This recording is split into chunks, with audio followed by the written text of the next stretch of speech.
Kaixo, arratsalde on denoi. Hemen gaude 6. eta azken digitaldia, behintzat ikasturte honetako azken digitaldia. Ibilbide luzea egin dugu orain arte, ja aspaldi hasi ginean, eta ia behin hemen egon gara elkarrekin, ibilbide polita egiten. Bai? Hemen beti ikusi izan dituzu aurpegi batzuk, baina egia da, beste hainbat jente ere egon dela gurekin lanean hau posible egiten. Hor daukazue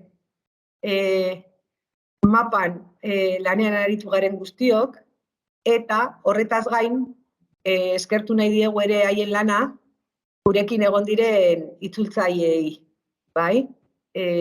Zein hezkuntzan aritu direnak gure hitzaldi hauek irisgarriagoak egiten eta jente gehiagorentzat erabilgarriak. Bueno.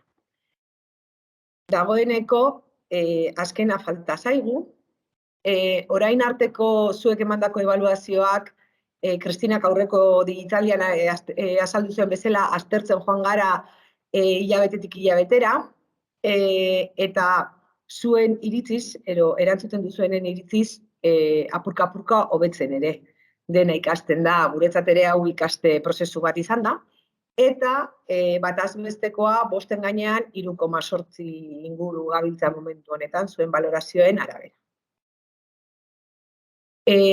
Konturatu gara, azterketa horretan ere, 4. modulotik 5. modulora, batzuk, 5. modulokoa tasa ez duzuela burutu, bidean gelditu zarela, pentsatzen dugu, badakigu oporrak egon direla tartean, denok behar ditugula oporrak, gainera, 2. hiruhilabetea ikaragarri luzea izan da aurten, baina nahi zaituztegu animatu.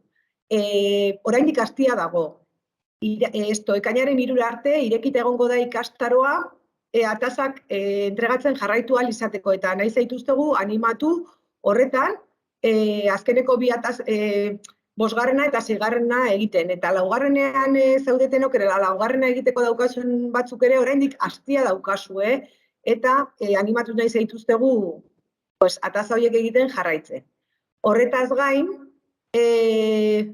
Jose Luisekin utzi baino lehenago, gustatuko litzaidake esatea bukaeran mesedez gelditzeko pixkaten.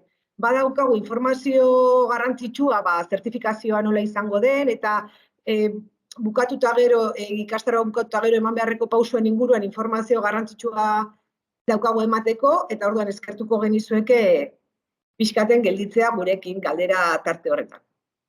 Eta besterik gabe, gaurko gaia. Gaurko digitaleko gaia dira ikus-entzumenezko baliabideak eta Jose Luis Fernández Barberok aurkeztuko dizkigu. Zurea da hitza, Jose Luis.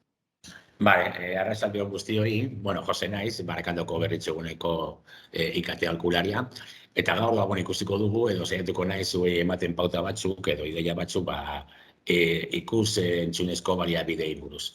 Nola erabili, nola lortu, eta horrelakoa, bali? Bide batez eta garrantzitsua denez eta orain arte ikusi dugunez, honekin gainera loturik dago, ikusiko dugu egile lizentziak, eskubideak eta Creative Commons, nola erabili edo nola errespetatu batez ere, bali? Venga, joango gara ikusten. Venga, aurkibidean, bale. Venga. Hor dago aurkibidea aurrean, eta, gauza asko dago, joango gara poliki-poliki guztiak ikusten, ikusiko dugu lehengoz egile eskubideak, Creative Commons edo. Dikon edo markoan non kokatu eta nola kokatu ikus-entzunezko baliabideak edo. Ikusiko dugu nola ikasi eta barneratu, pizka bat azterketa bat, nola ikusten dugu zentzumenen bidez, edo metodologien bidez, metodologia desberdinak erabiliz, nola ikasten dugu, bale? Zein bideo motak ikusten ditugun interneten, importantea bideo bat egitean, jakitea zeintzuk diren ikusten direnak edo gehien arreta ditzen dutenak, ez da. Gero ikusiko dugu lanak partekatzea, importantean ustez, bale? Hori bai da asignatura pendiente daukaguna behar da irakasle gehienok, oso gutxi partekatzen dugu lana baliabideak eta bat, eta nire ustez ezinbestekoa da. Gainera ikusita batzuetan sartzen garenean interneten edo baliabideen bila jotzen dugunean, ze gutxi aurkitzen dugun euskeraz, hori baita ere gure esku dago, egiten duguna partekatzea eta denon eskura jartzea, ez da. Eta gero ja sartuko gara, soinuarekin, infografiekin, bideogintzarekin, errubrika pare bat utziko dizuet, infografiak eta bideogintza ebaluatzeko. Eta azkenengo atalean ja ikusiko ditugu biltegiak, soinu eta irudi biltegiak deskargatzeko, eta azkenean beti bezala jarriko dizugu atasa bat, eta galderak, zuen galderak edo erantzun, bale? Behar bat denok ohituta gaude ikusten ikur horiek, ogarraretzen direnak, batez ere lehenengoa copyright, badakigu ezin direla baimenik gabe erabili, eta gauza importante bat, irudi batean edo baliabide batean copyright irudi hori agertzen ez bada, esan nahi du badaukala copyright, bale? Ezer gehiagorik agertzen ez bada, noski. Beste bi ikurrak agertzen ez badira, edo Creative Commonsenak, ezer ez badago, suposatzen da copyright daukala.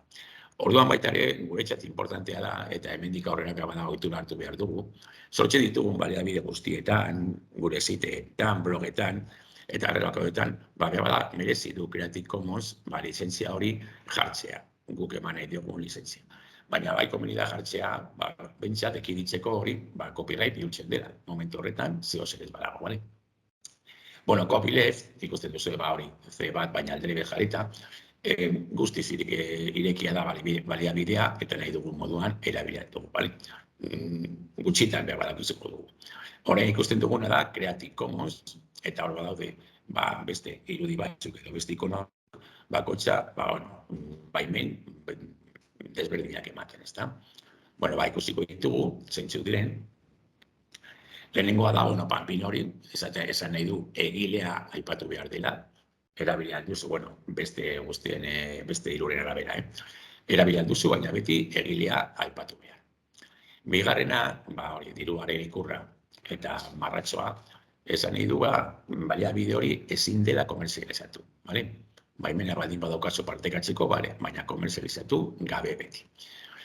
Berdin ikurra agertzen bada, esan nahi du ezin dela aldatu. Baliabide hori erabilan duzu, baina aldaketarik egin gabe.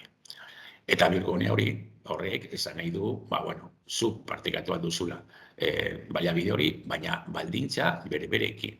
Hori da, baliabide horrek dituen baldintzak errespetatu behar dituzu, eta berbera jarri zu partekatzerakoan. Lau horiek nahaztuta, sortzen dira, normalean horri guztietan edo baliabideetan ikusti ditugun ikonoak, ezta? Edo irudiak. 6 horiek dira, eta joango gara ikusten banan, baina utziko dizu tartetxo bat, segundu batzuk, zu epesatzeko bakotxak zer adierazten duen, Eta horrelako ikono bat ikusten badugu, baliabide batean, jakin nola erabilian dugu, Lehenengoan agertzen da panpina bakarrik, hori utziko dizue, ja izan dituzue, baina, segundu batzuk, pesatzeko, zer adierazten nahi du. Bakarrik da panpinarena, orduan, argi dago.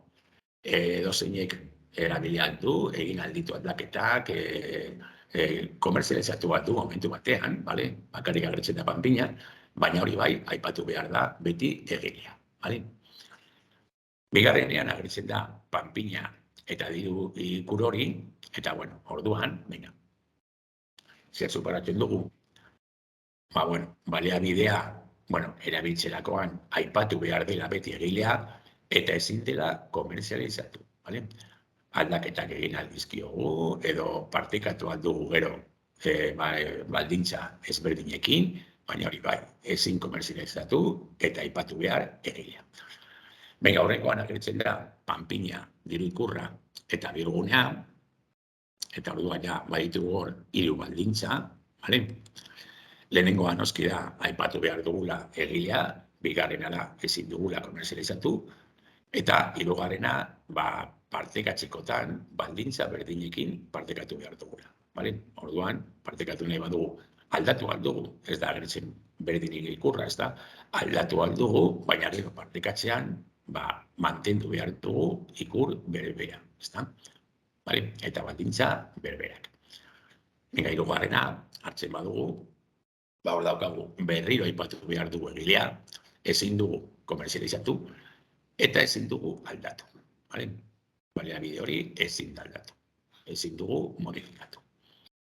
Venga, horrengoan badaukagu panpina eta bilgunea, berriro aipatu behar dugu egilea, eta partekatzen badugu baldintza berberekin izan behar da. Kasu honetan baita ere, egin aldugu aldaketa. Eta momentu batean baita ere, komerzializatu. Ez da agertzen, diruaren ikurra, aldaketak egin aldizkiogu eta komerzializatu. Hemen eta azkenengoan, agertzen da panpina eta berdin ikurra, horrek esan nahi du, aipatu behar dugula egilea, eta aldaketarik ezin diogula egin. Bueno, normalean 6 hauek aurkitzen ditugu. Komeni da, beti erabiltzen dugunean baliabide bat, ikustea zeintzuk diren baldintza horiek, eta guk ere, hastea jartzen, gure lekuetan horrelako ikurrak, jendeak jakiteko nola partekatu alduen guk egite ditugun baliabideak, web horriak, ziteak eta horrelakoak.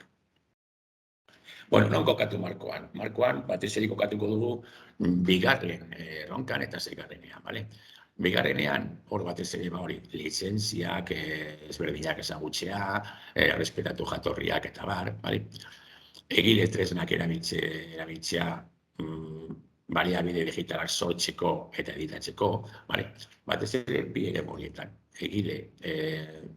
Tresna egileen eskubideetan, eta baliabide digitalak sortzean. Baina baita ere, eta ez ahaztu hori aurkezpen osoan, seigarrenean ere mugituko gara, ez da? Ikasleak adintzea eta ikasleak, empoderatzea, ez da? Hor, beti kontutan hartu ikusten duguna gaur ez da bakarrik irakasleok aplikatzeko, baizik eta batez ere nire ustez ikasleek aplikatzeko. Bai bideogintza, bai infografiak egiten, materiala sortzen, arazoak konpontzen, batez ere ikasleek ere izan behar dira protagonistak, eta haiek ere sortu material hori, ezagutu baita ere egile eskubideak, eta Orduan, zuen gara bidalita dago, zuzenduta dago itzaldia, baina batez ere, pentsatu, ikasleek ere hor bere esku hartzea daukatela. Bueno, ikustiko dugu pizka bat ikustiko ondo kokatu edo nola ikasten dugun, ez da? Baditugu, zentzumen eta zentzumenen bidez ikasten dugu, ez da? Ikusiko dugu nola ikasten dugun bakoitzarekin edo zenbat ikasten dugun bakoitzarekin. Daztamena erabiliz, oso gutxi ikasten dugu, 1%, normalean, daztamena erabiliz. Ukimena erabiltzen badugu, pizka bat gehiago bakarrik, 1,1%. Usaimenaz erabiliz, 3,5, 3,5, oraindik gutxi, ez da? Baina gero, batez ere, entzumena erabiliz 1,11, eta ikusmenaz erabiliz 1,83. Argi dago, non dagoen aldea, ez da? Eta zentzumenen bidez behintzat, zeinekin ikasten dugun gehiago, ez da? Bueno, nola barneratzen dugu? Metodologia desberdinak erabiltzen, edo metodo desberdinak erabiliz, ez da? Irakurtzen, askotan erabiltzen duguna, suposatzen da barneratzen dugula 100%. Eta entzuten 120.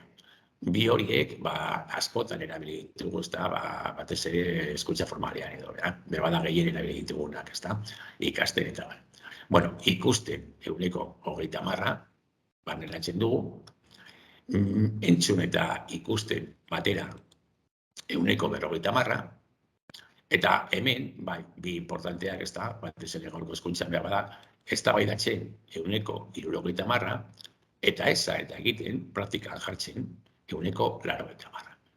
Hemen baita ere oso argi ikusten da. Metodologian arabera zeinekin edo, gaurtzen dugun gure helburua edo etekinak, ez da? Bueno, datuen barneraketa, jasotzen ditugun datuak nola barneratu, eta hemen zailkapena dago ginda, berdin pizka metodologiaren arabera, irakaskuntza metodologiaren arabera, ahozkoa bakarrik, bizuala bakarrik, edo biak kombinaturik, ahozkoa eta bizuala. Eta nola barneratzen dugu, 3 ordu pasata gero, edo 3 egun pasata gero. Hau, bueno, gaurko zaila eta gero, pentsatzen, alpatu dute gaurko zaioan, ezta? Baina nire gogoratzen dut pentsan nire boladan, Gure sistema ikasteko zen, aurreko gunean, azterketaren aurreko gunean, edo goiz horretan bertan. Altxatzen naiz goiz, poiatzen dut bizka bat, ematen diot azkenengo begirada, eta azterketa egitera, ezta?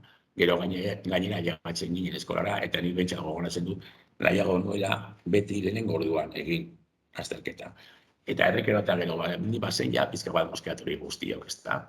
Guztiok nahiago genuke, egitea, ailegatu, bezain azten eskolara. Behar bada, 3 ordu horietan, bale? 3 ordu hori barne, behar bada, gehiago barregatzen genuen, ezta? Ikusiko dugu, ahozkoa bakarri baldin bada, edo lehenengo 3 orduetan, 70% barregatzen dugu. Baina 3 egun pasata gero noski, jaizten da, eta jaizten da pilo bat, ezta? 10%. Bizuala bakarri baldin bada, lehenengo 3 orduetan 72%, antzekoa, aurrekoaren antzekoa, baina 3 egun pasata gero 100%. Ja, bikostu egiten da hemen, barregatzen dugu. Eta biak, nahaztuta, ahozkoa eta bizuala batera, lehenengo 3 ordutan 185%, eta 3 egun pasata gero 175%. Hemen aldea, importantea dela eta garrantzitsua. Orduan, bi metodoak ahozkoa eta bizuala nahaztuta, ematen duten emaitza askoz importanteagoa, ezta? Hori da entzunezko balioek emango digutena, ezta? Aukera biak erabiltzeko.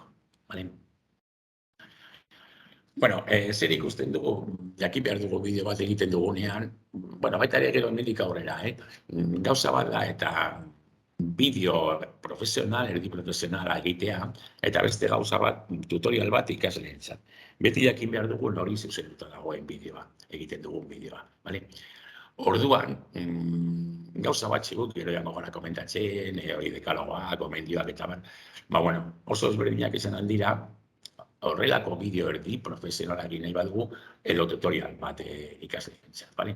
Baina, ni, lehenengo gunean jarri nuen la Revolución Francesa interneten, gazteleraz, euskaraz bada, asko gutxiago aurkitzen dugulako, horregatik berriro partekatzearena, La Revolución Francesa fue el cambio político-social más importante que se produjo en Europa a finales del siglo XVIII. Fue un periodo violento en el que se derrocó el antiguo régimen, para acabar instaurándose un nuevo régimen donde la burguesía apoyaba... Lehenengoa, ezagutuko duzu da modan daude horrelako bideoak egiteko, bideo eskribe aplikazio batekin egina daude, eta oso erakargarriak dira, oso dinamikoak, eta egite dituenak normalean nahiko ondo egin da, ezta? Bestia da formalagoa. La Revolución Francesa. 1794. Prisión de Francis Conciergerie. Una fortaleza impenetrable a orillas del río Sena en París. Un lugar frío, húmedo e infestado de ratas, conocido como la antecámara de la muerte. En su interior... Hemen bada, azken finean dokumental bat, Frantziako erantzari buruz. Biak ikusita, lehenengoak badauka 9 milioi, iaia 10 milioi ikustaldi, eta 14 minutoi hauten du. Bigarrenak, 4 milioi ikustaldi, lauterdi, eta ordu bat eta 30 minutu. Orduan sarreretan, iraupenean noski, badago desberdintasun handia. Gainera hemen ordu bat erdi, auskalo, 4 milioi horietatik zenbatek ikusi duten amaieraraino, ezta? Eta zeurazki hau guztiek ikusi duten amaieraraino. Hau gainera zegoen jarrita YouTubeen duela 5 urte, hau 11 urte. Orduan, kontutan hartu behar dugu, daukagun ikuslegoa, nola zuzentzen dugun, zuzentzen digun bideo bat. Nik hemen pentsatu dut bideo bat, beste gauza bat, partekatzearekin jarraitzeko. Jarri ditudan bideo guztiak, daude lau bideo uste du jarrita.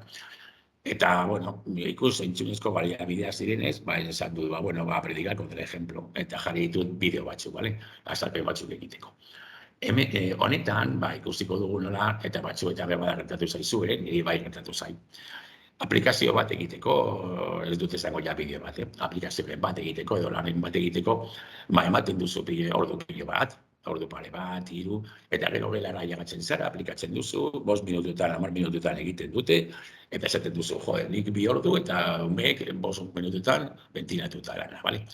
Eta gerintzen zara pizka bat horrela, ia denbora gatu duzu nara ez. Bueno, hor, pizka bat bintza konsolatzeko, edo badago beti aukera bat, partekatzea.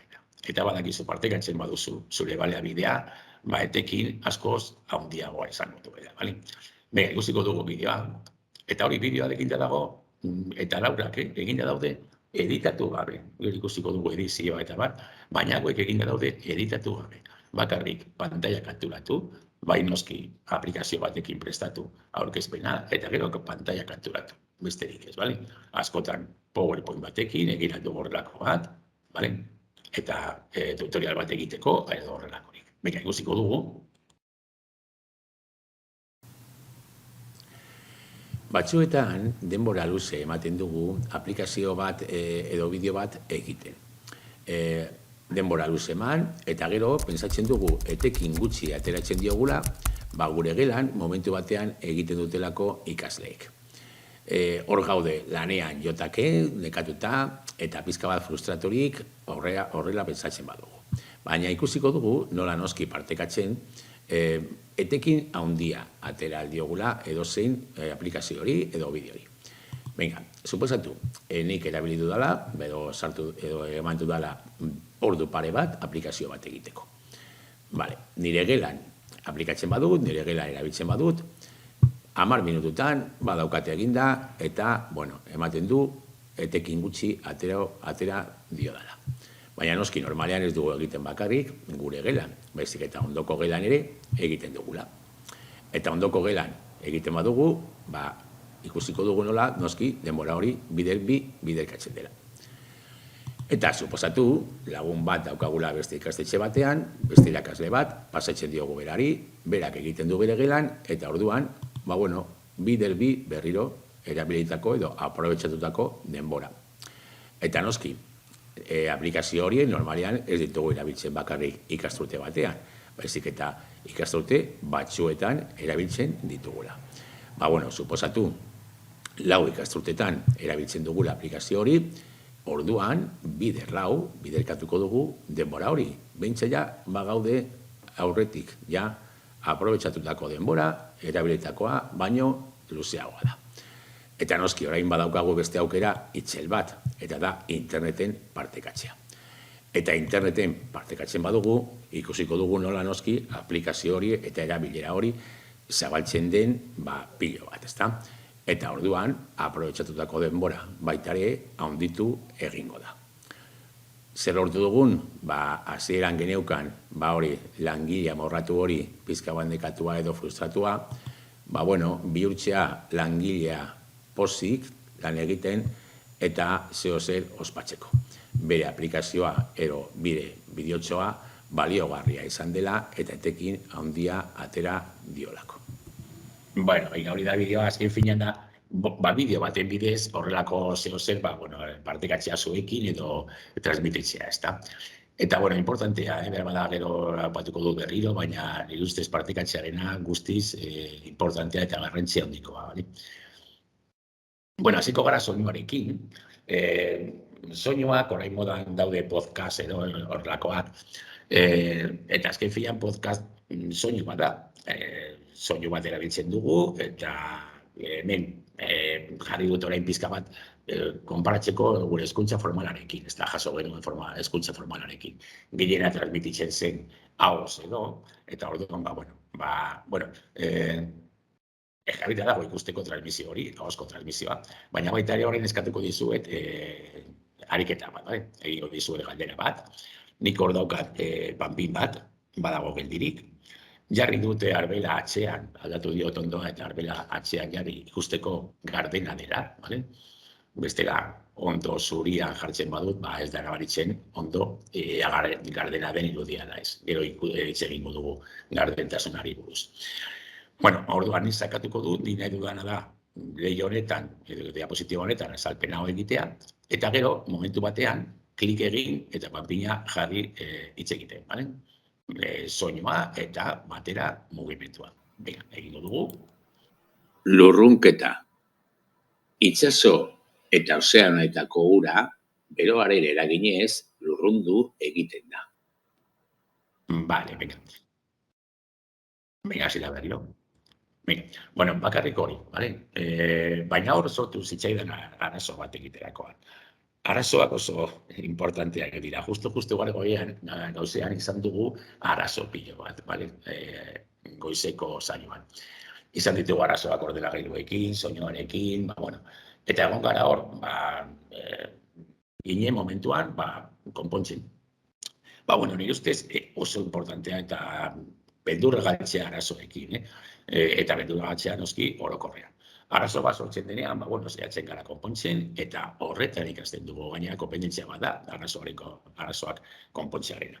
Beldurra galdu behar diogu horri batzuetan, ez gara sartzen eremu batzuetan, edo aplikazio batzuetan, pizka bat beldur jodelako, edo ikasleen aurrean baitare beldurra aurkezteko, edo bide batetik saltzeko, ezta.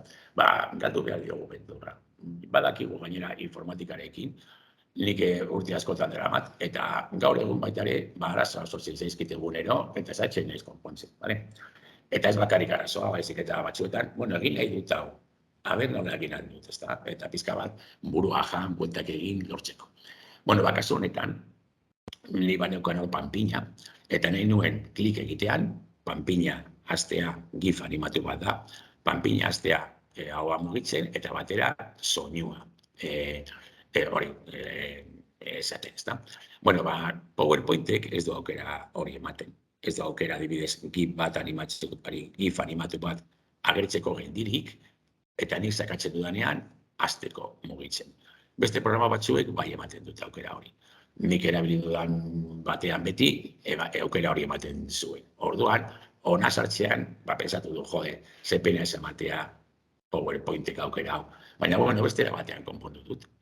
Normalean PowerPoint sartzen zarenean horrian, gif animatua abiatzen daia. Zuzen, ez da gertzen geldirik, baizik eta abiatzen dela zeratik. Orduan hor dago galdera, ez da? Nola egin du nik sinkronizatzeko bi gauzak? Soinua eta panpinaren hori, ahoskatzea. Emango dizuet minutu pare bat, txatean jarri alduzue, bururatzen zaizuena, bale? Nik bi eratan lortu nuen gutxi gora bera, geratza esantuko dizuet, baina zuek ere noski beste baten bat lortu alduzue, edo bururatzen zaizuen beste baten bat, bale? Pentsatu pizkatxo bat, 2 edo 3 minutu, eta, txatean jarri, bururatzen zaizuena arazo hori konpontzeko edo, bale?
Pare batek erantzun duzu eta behar bada, bai, lortu duzu, ez da, erantzun zuzena eman duzu. Erantzuna zen, edo bintxan nik egin dudana, badago beste bat, baina nik egin dudan izan da, horretik pasatzea, horrengo horri nahi batea. Badago horri bat irudiarekin, ez gif animatuarekin, baizik eta irudiarekin bakarrik, hori egiten dut azalpena, eta klik egitean urrengo horrira abiatzen da, eta urrengo horrian bai GIF animatua dago. Leku berberean, ez da baritzeko hori aldatu dira lekuz, abiatzen da hasieran eta soinua ere abiatzen da hasieran. Bueno, horretaz aparte zegoen beste bat, nola ikusten den, orain badago berriro, urrengo diapositiban, eta hemen erabili nuen beste bide bat. Behar badago beha lehenengoa, horregatik utzi dut hori. Baina honetan, ikusten baduzu hemen badago botoi bat, soinua abiatzeko. Honen ez da abiatzen, ez dakiz zergaitik, baina behar bada Teamsen edo sartzerakoan zego zen eratu da. Baina hemen, egin duen izan zen, botoi honetan, irukian, sakatzean abiatzen da soinua, eta kanpoan abiatzean agertzen da irudia, GIF-a. Eta GIF-a agertzen da justu irudiaren gainean, estaltzen. Orduan bere gainean jartzen da, bekoaz da ikusten da GIF-a eta GIF-a mugitzen da. Frogatzeko egin dut pizka bat GIF animatua, ez gain gainean, baizik eta pizka bat eskerrean jartzen ikusteko.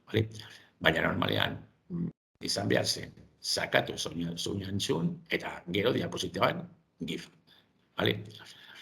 Betu gertatu dena, izan da, sakatzerakoan botoi honetan, funtzionatzen ez duenez, ez dakiz zergaitik, galdu den, baina agertu da GIF-a. Baina agertu behar zen soinua, eta gero beste klip bat, eta GIF-a. GIF-a bestearen gainean, eta orduan ematen du hori, berria dela, baina egin duen esan da, bere gainean jarri. Bueno, arazoak konpontzea dira berriro importantea, bai arazo teknikoak, bai momentu batean egin edudan zeo zer, nola erotu edo. Bueno, hor daukazue baita ere urrengo horre diapositiban, daukazue soinuak erabiltzeko, bi modu ezberdinak, ez da. Batzuetan soinua grabatua ditugu zuzen, bakarrik grabatu aldugu soinu bat, mezu batean bidaltzeko, edo ikasleekin partekatzeko. Horretarako badaukagu aplikazio batzu, baina ni jarri dizuet pare bat hor. Bat da Bokaru, seguro gehienok ezagutuko duzue, eta bestea da Talk and Comment. Bokaru oso simplea da erabiltzeko, sartzen zara bere horrian, hor daukazu esteka beti, sartzen zara horrian, grabatzen duzu, eta usten dizu esteka bat. Esteka hori jartzen duzu dokumentu batean edo mezu batean, pasatzen duzu bati, eta zuzen entzungo du.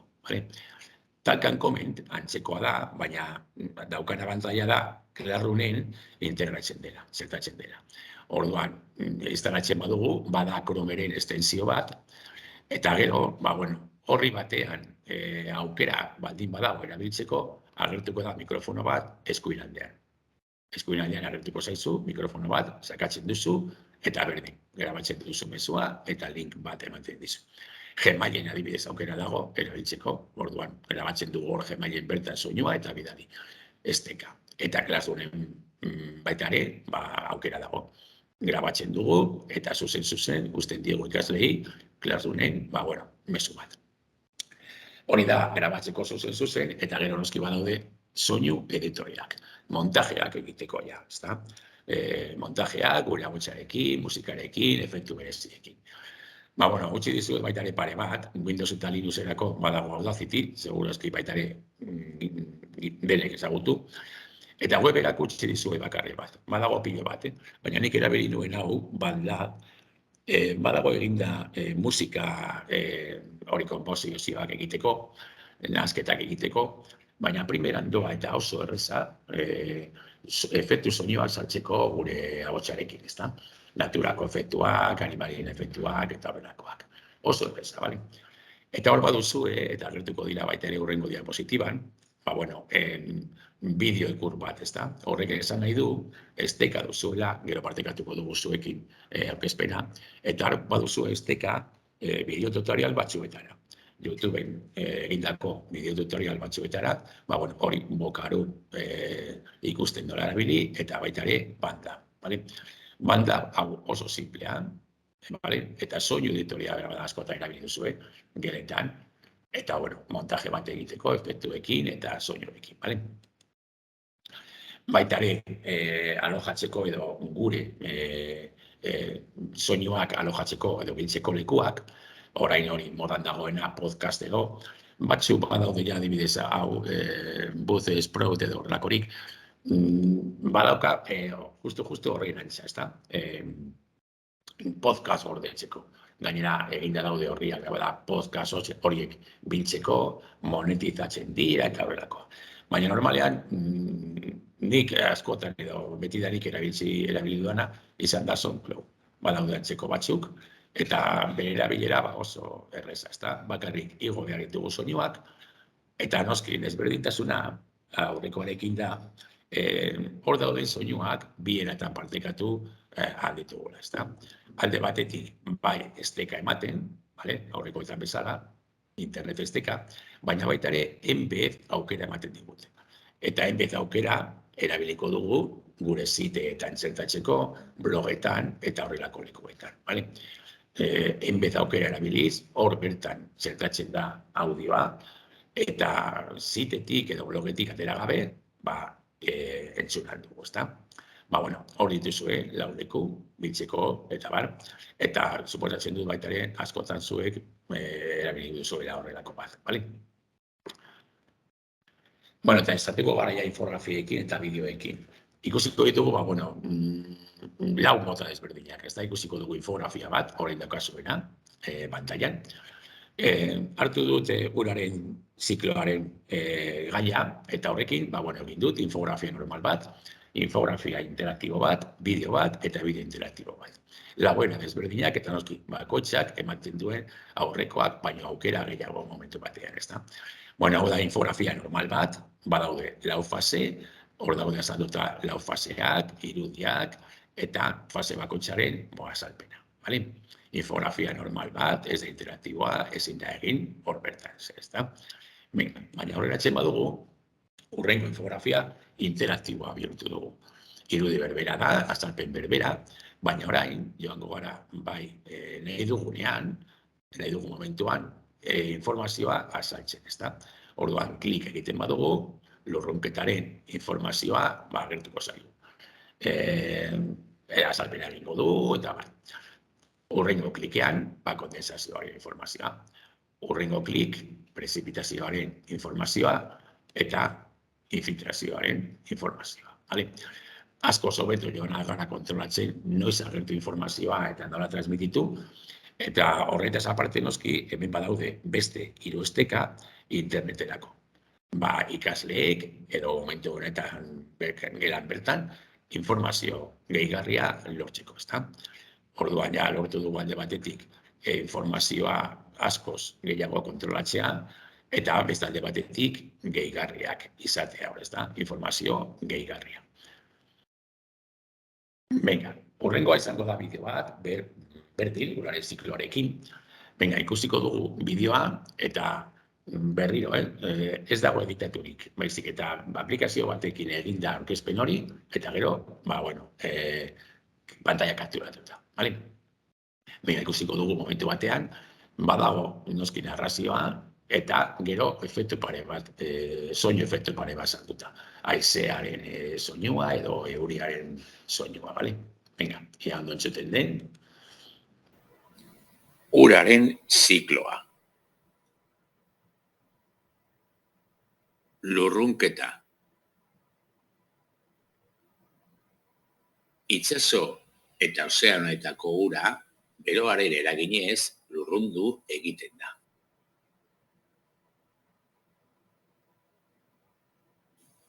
Kondentsazioa. Ur lurrunak ostean hodeiak sortzen ditu. Hodeiak haizearen eraginez kontinenteen barrualdera abiatzen dira. Prezipitazioa. Hodeiak gehiago ostean prezipitazioa sortzen da. Temperaturaren arabera, euria, txingorra, ala elurra sor daitezke. Infiltrazioa. Lurrera erortzen den ur zati bat ibai eta lakuetara joaten da. Beste zati bat lurrean infiltratzen da. Bi eratan ura itsasoetara bueltatzen da. Vale, venga. Utsi dut bideo osoa pizka bat ikusteko desberdintasuna. Ez da, infografia, aurreko bi infografiak, eta bideo honen artea, bale? Informazioa saikatuta, eta, bueno, tutorial bezala, ikasleen txat, bueno, aproposa izan da, ez da. Bueno, baina beste pauso bat aurrerago egingo dugu, eta bideo hau berbera, bihurtuko dugu interaktiboa, bale? Venga, badaude desberdin batzu, bada zuek erabiltzen duzu edepunde, asko erabiltzen da, azkenengo modan. Baina nik erabili dut H5P, bale? Ez dakit ezagutzen duzuen H5P, gero agertuko da beste diapositiba batean, tresna bat bezala. Baina H5P da plataforma bat Moodleen integratzen dena aplikazio interaktiboak egiteko, bale? Ez bakarrik bideoak, galderak, betikoak, ez da? Aukeratzeko galderak, arrastatu eskatu, horrelakoak. Bueno, oso interesgarria H5P, eta adibidez hori bideo interaktiboak egiteko primeran, bale? Bega, ikusiko dugu eredu bat, bueno, zuek daukazunean aurkezpena hemen sakatuz ikusiko duzue bloga, baina, bueno, nik hemen ezin naizen esatera, bueno, ikusiko dugu baita ere bideo batean, nolakoa den, hori, bideo uraren zikloa. Izango da bideo berbera, baina nozean behin, geldituko da galderaren bat egiteko, bale? Lurrunketa. Itsaso eta ozeanoetako ura, beroaren eraginez, lurrundu egiten da.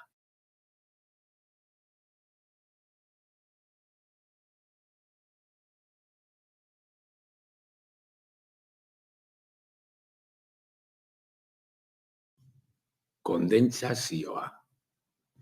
Ur lurrunak ostean hodeiak sortzen ditu.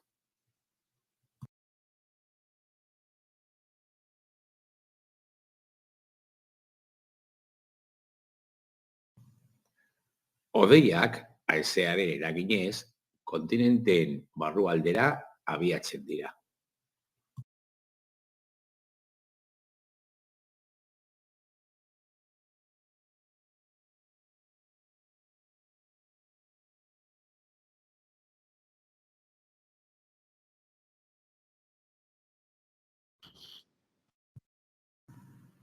Prezipitazioa. Hodeiak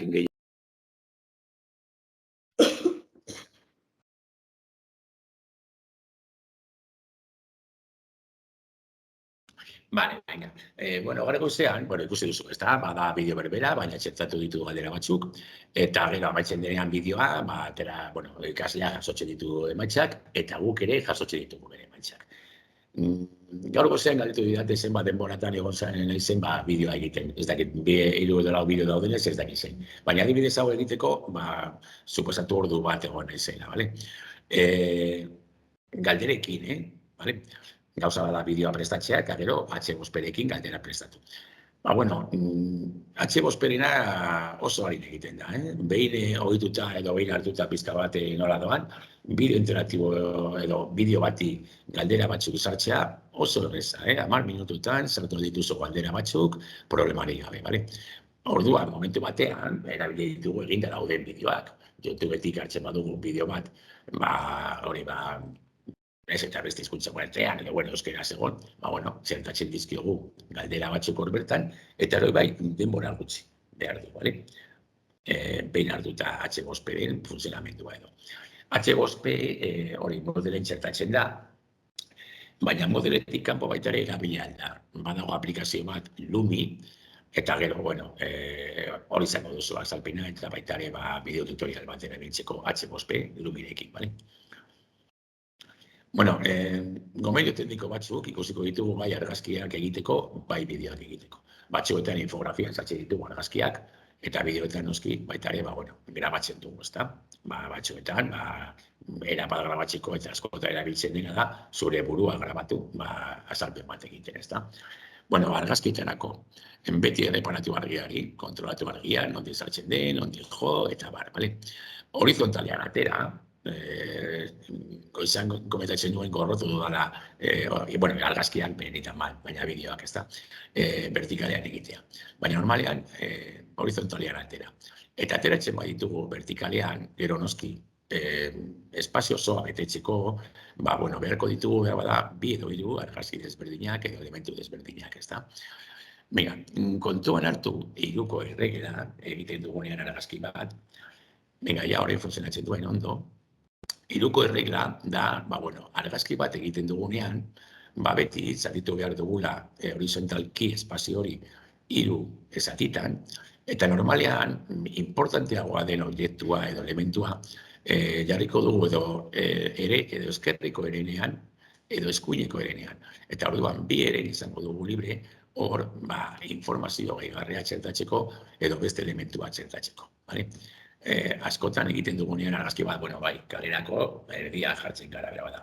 Baina aurrelako gauzetan erabiltzen dugunean, kontrolatu espazioa bi eren arau hori jarraituz, Eta gero kroma erabili, ondo bat erabili kolore batez, gero batez ere gardendu nahi baduzu. Irudi hori, argazki hori, beste leku batean jartzeko ondo gardenarekin, ezta? Bideorako, gutxi gora berdin, kontrolatu behar dugu oso ondo argia, hau bai horizontaleak grabatu, nire ustez, besterik ez, erabili tripodea, eta kontrolatu mugimenduak, tripodeekin, kontrolatuko ditugu primeran mugimenduak, eta problemarik gabe. Eta eroski baita ere, kroma erabili.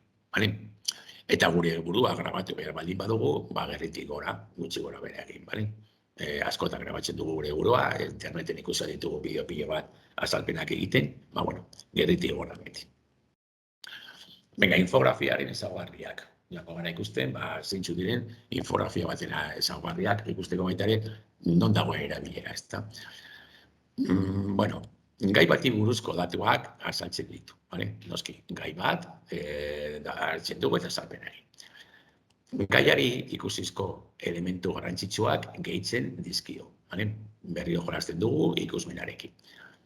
Kolore sortazia ez bat hartzen du kontuan. Koloreekin kontu zibile behar gara, ez hartu kolore askorik, ondo kontrolatu koloreen gamak, oso desberdinak ez erabili, antzekoak eta Tipografia mota desberdinak ditu, Eta hor badaukazu beste esteka bat, beste notura bat, eta hor badaude beste, letra motak deskargatzeko lekuak, letra mota desberdinak pilo dago, normalean Windowsek edo Linuxek ekartzen dituzten, baina, bilatu nahi baitu fuente desberdinak edo tipografia desberdinak utzi dizkizu eta hor leku batzuk egiteko, deskargatzeko.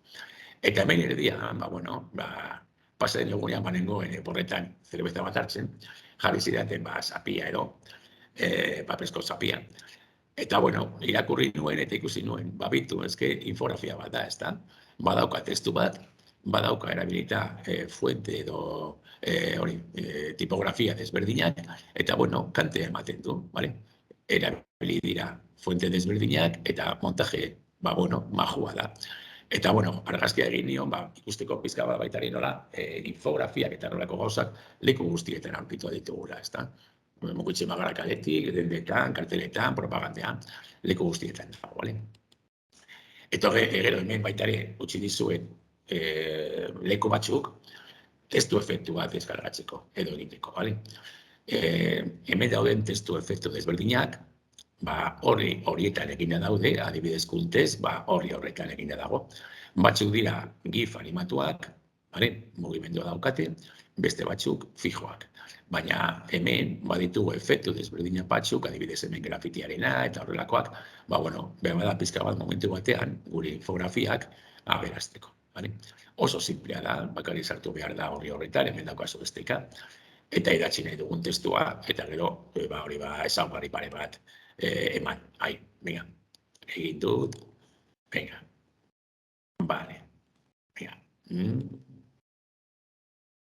bueltatuko ere zatxera. Victoren gertatu zai gauza bat, ni gorrotu dudana PowerPointen. Ez eta askori gustatzen PowerPoint. Eta batez ere da kontrolagatik. Lehen momentu batean egin dut klik bat pantailan eta pasatu da urringo horria. Nik beste programa batekin egiten dituen beti aurkezpenak eta horrelakoak. Eta programa horretan beti nik jartzen duen botoi bat guztiz kontrolatzeko mugimenduak. Eta pasatu nahi nintzen horre batetik bestera, botoi horretan sakatzen duen. Eta gustatzen zitzaidan guztiz kontrolatzea mugimenduak. Orain gertatu zaidana zen hemen neukan botoi bat botatzeko horri honetara, baina ohituraz sakatu dut urrengo horrira edo horreko horrira joan, eta galdu egin naiz, bale? Orduan hori importantea da aurkezpenetan. Jartzea beti ez dakite una puerta de salida, ezta? Edo plan B bat edo. Eta kontrolatzea nondik nora mugitzen garen importantea da, bale? Nik adibidez errepikatuko dut, hemen nengoen. Hemen kokaturik, sakatu horri honetara joan, eta nire daukat biestrika, urrengo horrira joatzeko, eta bueltatzeko lengoen horrira, bale? Kontrol horiek oso importanteak dira baita aurkezpenetan, bale? Venga, espazioak estrategikoki lantzen ditu, kontu espazioekin, nola landu da eta gar. Venga, diseinuaren harmonia eta sinpletasuna lortzen da, lortu behar du hori harmonia bat eta simple izan batera.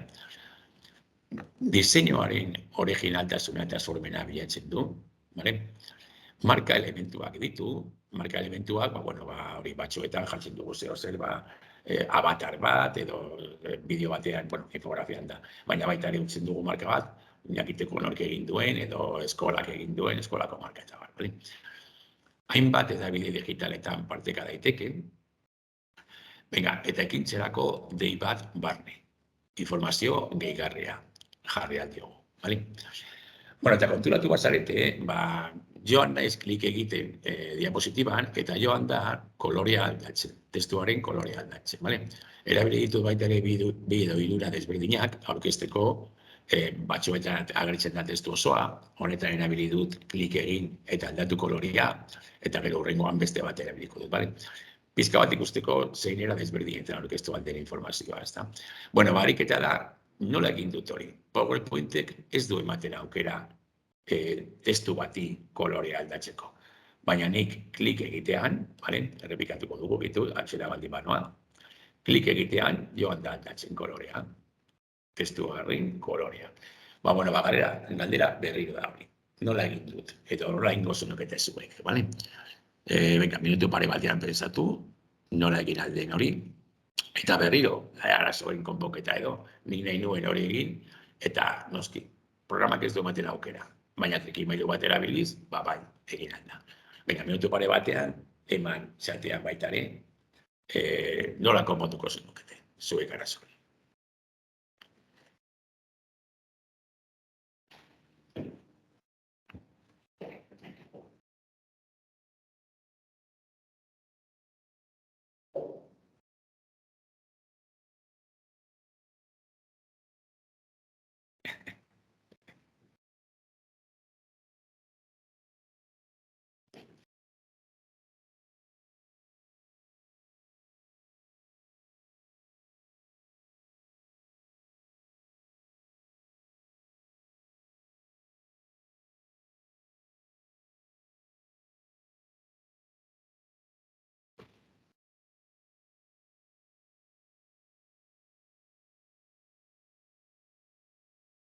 Bagoaz denborarekin nahiko,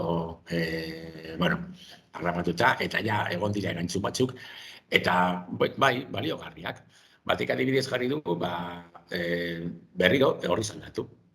Baina noski duplikatu behar dut, 5 aldiz adibidez horri hau, eta horri bakotxean, aldatu kolorea lerro bati, ezta? 5 hori dira. Eta beste batek, animazio aukerak erabilita jarri du, eta justu hori da egin dudana, ezta? Egin dudana izan da, duplikatu testu guztiak, eta animazioaren bitartez, joan agertzen, bestearen gainean, jatorriaren gainean, gorria. Orduan, klik egiten dudan bakoitzean, badoa agertzen testu gorria, justu hori, beltzaren gainean, eta ematen du aldatu dela kolorea, baina azken finean ez da aldatu, ezta? Egin duena izan da, beste testu bat montatu bere gainean. Eman dituzuen aukerak, ondo, aurrera egingo dugu, eta gomendio batzuk, bakarrik irakurri eta, pizka bat, tresna aukeratzerakoan egiteko, infografia bat, dinamikoa egiteko aukera eman behar du, guztiz dinamikoa, zenbat eta gehiago, beto. Gauzak agertzen badira eta klik egiterakoan, informazioa gehigarria aurkeztuz, baita ere hobeto, bale? Orain adibidez testuak bezala, ezta? Nik klik egin eta presentazio zen. Kontrolatu bat dut, noiz agertu eta noiz agertu. Eta horietua mugitzeko aukera ematen badu, baita ere oso baliogarria izan da, ezta? Momentu batean aktiboagoa egiteko. Mugitzen baditute elementuak, zailkapenak egiteko eta horrelakoak, asko zobet. Genialik adibidez ematen du aukera hori, bale? Eta aprobetxagarria da. Bueno, teknikoki ondo aukeratu koloreak, harmonia hori mantentzeko, lehen esan duguna, bale? Ez erabili asko nabarmentzen diren koloreak, eta distira handia dituztenak, ez da. Zehatza eta zuzena izan aurkeztutako informazioarekin. Informazioa oso zehatza izan behar da, testo luzerik ez, noski, bale? Eta oso zehatza. Baliogarria diren datuak eman, noski, hori argi dago. Ideiak era ordenatuan kokatu, ideia batzuk daudenean era ordenatuan kokatu, eta ez exageratu zehetasunekin.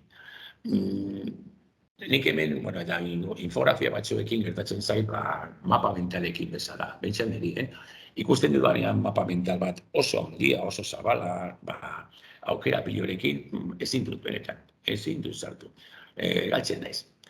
Orduan, infografietan berdin, zaitu behar gara oso zehatzak izaten, eta momentu batean behar bada merezi du, informazioa asko jarri nahi badugu, beste horri batean jarri. Jarri estekak infografia eta bakarik izan behar horri batekoa. Jartzen baditugu estekak beste horri batzuetara, beste horietan eta informazio gehigarri barruan sartu bat dugu gehiago. Baina benetako infografia, nahiko argia eta intuitiboa izan behar da, ezta? Eta batzuetan, nik bentsat, horrelako infografio zabalekin edo mapa mentalekin, ez, bale? Hor baita ere, irudi gardenak eta GIF bizidunak. Gardentasunaren garrantzia, nire ustez oso garrantzia, oso garrantzitsua. Hemen jarri ditut bi irudi, avatarrak dira, bitmoilerekin eginda, gero hemen dago avatarrak egiteko, baina bi avatar dira bitmoilerekin eginda. Bata da gardena eta bestea ez. Ikusi alda desberdintasuna, ez da? Batek, badauka hor ondoko pegotea, bestea ez, eta primeran txertatzen da irudian, ez da? Utzi dizkizu leku batzuk irudi gardenak egiteko. Bada baita ere ezagunak. Remove BG da horri bat, web horri bat, igotzen badugu argazki bat edo irudi bat, batez ere ondoa nahiko argia baldin bada, gauza asko bat direz badauka, bihurtzen da gardena momentu batean, bale? Badakizue irudi gardenak GIF eta PNG formatua direnak, bale? Normalean, JPG da erabiltzen dena, behar bada orain PNG, baina JPG ez da gardena. Orduan, jaizten dugunean baita ere irudi bat internetetik, behar bada begiratu, ikusi zein formatoa den. GIF edo PNG baldin bada normalean izango da gardena, JPG baldin bada ez, eta behar bada gero guk bihurtu behar dugu gardena. Hor daukazu, bi horri. Remove BG egiten du automatikoki, eta fotopea da Photoshop antzekoa, eta pauso batzuk egin behar ditugu, baina ez dira zailak, Hor daukazue baita ere bideo tutorial bat ikusteko nola egiten den biekin. Windows eta Linuxen badakagu doan dena GIMP, hor dago baita ere tutorial bat, eta avatarrak, behar bada ezagutuko duzuen bitmoji, hor baditugu gure avatar sortzeko, gure antzakoa dena, eta gero, irudi desberdin batzuk, eta hori, erabila ditugu avatar bezala, bai bideoetan, bai infografietan, jende asko erabiltzen du baita ere bere Googleko perfilian, eta eta GIF bizidunekin, berdin gertatzen da. Hemen daude bi GIF desberdinak, bat lehenengoa ez da gardena, bigarrena bai. Eta desberdintasuna ikusi alda, bale? Hemen dagoen eginda baita ere tituloa da, mugimendua dauka, GIF biziduna da. Eta orduan, horrelako izenburua baita erabiltzea, pasatu gabe, esaten duguna, ez rekargatzeko asko hori baita ere, baina izenburuan jartzeko, oso ondo gonan dira, bale? Eta hemen utzi dizuet berdin, bi leku. Un Screen Pro eta Blogif. Adibidez hau, irudi hau, tituloa badago eginda horri honetan, Blogif horrian, oso errez, eta gero, gardentasuna emateko, un Screen Pro. Aurrekoa bezala egiten du. Zuk igotzen duzu GIF bat, eta batez ere ondoa oso argia bada, kolore batekoa bakarrik, egiten du gardena primeran. Windows barruan badago programa bat, Hask Animation Soft Pro, eta hori pizka bat komplikatua baina baita ere pizka bat gehiago jolastu alda, ezta? Egin alda gardena, moztu aldira frame batzuk, edo irudi batzuk, eta beste batzuk utzi, momentu batean bi gif batu, noski pizka bat komplikatua ez hainbeste, hemen daukazu gero tutorial bat, baita ere, azalpen bideoetan, baina noski aukera gehiago ematen dio. Lehen ikusi du txatean bate jartzen zuela, zelako nivel, zelako ariketa eskatuko diguzuen gau. Ez, gauza batzuk benetan oso errezak dira egiteko, adibidez hauek gif animatuak edo bihurtzeko gardenak oso errezak. Eta gero lasai, planteatuko dizu egun atasa, eta izango besterako, lasai.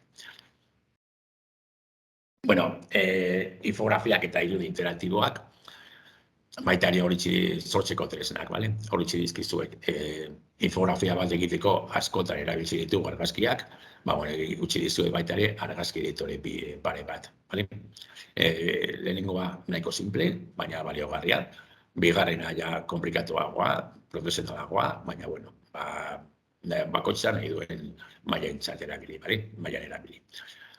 Eta gero infografiak egiteko gehien erabiltzen ditugun biak, ezta? Geniali eta Canva.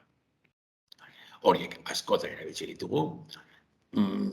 Nik baita ere badaukat beste gauza bat, ezta? Canvan sartzen banaiz, ikusten dut plantilla pilo bat, eta normalean, aukera, ezta? Zer hasten nahi zuriz, ala plantilla batekin. Batzuetan, aurkitu dugu plantilla bat oso erabilgarria eta primera etortzi zaiguna. Baina batzuetan baita ere zaila. Orduan, zuriz hasten naiz, eta montajea egiten dut nik, Windowserako badago PowerPoint, eta Linuxerako baita ere OpenOffice, horrelako aurkezpenak egiteko. Bideogintzan pasatuko gara, eta ikusiko ditugu helburuak hezkuntzan. Edo nola erabilia ditugu hezkuntzan bideoak edo bideogintza, hemen beste era bat aukeratu dut aurkezteko. Klik egin eta gertu. Zergaitik, batzuetan, erakusten dugunean informazio osoa, batzuetan gu bagaude azaltzen lehenengo puntua, bigarren puntua, hirugarren puntua, eta ikasleak badaude ja laugarren irakurtzen, Orduan batzuetan komeni da, aurkeztea testuak guk nahi dugun momentuan, bakarrik. Eta azalpena egitea, testu horri buruz, ezta? Lehenengo edukia azaltzea. Bideo bat erabilia dugu, eduki bat azaltzeko. Adibidez, nik lehen erabili dudana, buruaren zikloa, hori zer, ezta? Buruaren zikloaren azalpena. Gaia erronka edo arazo bat aurkezteko. Bakarrik egin dugu bideo bat, aurkezteko lan bat, ikaslei, arazonen bat, erronka bat, edo horrelakorik, ezta? Bakarrik aurkezpen hori egiteko. Feedbacka egiteko, batzuetan eskatzen diegu ikaslei, bideo baten bidez baita ere, bere erantzuna emateko. Horretarako, ezagutuko duzue Flipgrid, gero agertuko da baita ere, eta primeran dago. Oso errez eta oso simplea, ikaslea saltzen dira, sakatzen dute botoi baten eta badaude grabatzen. Jazta. Gero, partekatzen dute gurekin egindako bideoa. Gainera aukera ematen die, pizka bat jolasteko, ezta? Jartzeko txapel bat, edo bete aurrekoak, edo horrelakorik, ezta? Pizka bat ez dakitera galgarriagoa egiteko. Eta bideo tutorialak egiteko, hori, pantalla kapturatuz, eta gero editatzen eta bideo tutorialak egiteko, tresna digital baten azalpena, adibidez. Bideo tutorialen ikaragoa, jokoa irakurtze, eta gauza pare bat batari komentatu. Edukiak modu errezean eta praktikoan planteatu, hasi baino lehen gidoia prestatu. Normalean, gidoi bat prestatzen dugu, hemen bideoetan, ez dakit komentatu dudan lehen, baina desberdin du pizka bat, zein mailako edo zein mailatako bideoa egin nahi dugu. Profesionala, erdi profesionala gero YouTubeen jartzeko ikusten ditugun modukoak, bere sarrerarekin, bere montajearekin, edo gelarako bideo bat baldin bada, desberdina esan alda, ezta? Bideo tutorial bat, batzuetan ikasgelarako baldin bada, ez du hainbeste denbora galdu behar da polita egiten, baizik eta erabilgarria egiten. Orduan, nire ustez, nahiko desberdinak esan aldira, bale? Helburuaren arabera. Bueno, bideo laburrak egin, 6-10 minutu gehienez, bale? Eta gaia luzea baldin bada, 2 edo 3 bideotan egin. Ez improvisatu, honekin berdin, nik komentatzen dut askotan, eta baitu arazoena, gaur komentatu dugun arazoena goizean. Nik uste dut, onak direla baita ere arazoak, ez da? Justu dira irten bideak bilatzeko eta ikasteko haien gandik. Bueno, ez improvisatu, berdin, bideo profesionala baldin bada, utziko duzu makeao, ez da? Baina gelarako baldin bada momentu batean, eta niri gertatzen zait bideo tutorialak egite ditudanean, ikastaroetarako, okirtzen naiz, saiatzen naiz konpontzen. Edo momentu batean bururatzen zait, hau egiteko hori egin aldugu, beha bada improvisatzen dut. Noski, gutxi baldin bada, ezin ez, 10 minututan improvisatzen bideo batean. Baina horrelako gauza gertatzen direnean, gutxi, ikasleek edo ikuslegoak ere ikusi behar du, gauza horiek gertatzen direla. Eta guri eta zuei gertatuko zaizkizu, egunero, bale? Bueno, musika erabiltzen baduzu, saiatu ez desbideratzen aditasuna, noski, musika erabiltzen bada izan behar da instrumentala, noski zure agotza baino basuagoa, eta ez desbideratzeko atentzioa. Garrantzitsuena zure agotza da, bale? Argi eta garbi entzun behar da. Edozin tutorialak, egiten dugunean ja bai tutorial bat, ikasleentzako tutorial bat, gauza batzuk izan behar ditu. Azalduko duzunaren izenburua, argi gerditzeko, hitz egiten duenaren agurra eta aurkezpena, irakaslea baldin bazara, ez zara egongo denbora osoan aurkezten, edo zure persona, ez da, eta agurra. Baina, aurkezpena egingo dugu eta agurra. Ikusleak lortuko duen helburua ikusita gero, egingo diogu spoiler bat hasieran, ikusita gero hau lortu behar. Tutorialaren mamia, noski, eta gero ikasetekoaren laburpena eta ondorioa. Amaitzen dugunean, tutoriala, segundo batzuk utzi, ikusteko pizka bat laburtzeko, eta lortu ditugu ondorioak. Kontuz elemento grafiko gehiago izartzen ekin, erabili esaldi labur eta argiak, eta ez eman dena eginda bezala, batzuetan eta badari gertatzen ari zaitu orain. Gauza batzuk komentatzen ditu, suposatzen dut jendeak kontrolatzen dituela, eta ez ditu kontrolatzen, ez da? Hori gela batean gaudenean, asko hobeto kontrolatzen dugu, ez da? Zein puntutaraino, emanan dugu zeo zer ikasita bezala, edo jakinda bezala da ez. Jarri ikuslearen eskura zurekin komunikatzeko bidea, gela baldin bada hori egitea dago. Baina guzti badugu, beste entzako tutorial bat, beti komunikatzeko edo feedbacka egiteko, aukera eman. Eta ondo legoke, bideo argitaratu baino lehen, lankideren batekin partekatzea. Askotan gertatzen zaigu. Naiz eta 2 persona, 3 personak ikusi bideo bat ala aurkezpen bat, gero azkenean beti akatzen baden ditzen da. Ortografikoa edo letra bat falta edo plakori, hori baita ere kontutan hartzeko. Hauek dira faseak bideo batean, bideo izango nuke profesional batean. Postproduzioa, postproduzioa eta difuzioa. Hori baldin badira profesional batenak, gureak ere tutorial bat egiteko.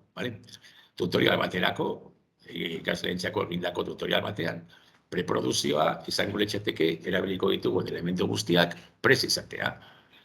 Mugitzen banaiz interneten eta 2 edo 3 lekutara joan behar baldin banaiz, gutxiko ditut prestaina guztiak prest, bere lekuan, gero azten naizenean, hori, pantalla kapturatzen, ez ibiltzeko bilatzen, berri horrian.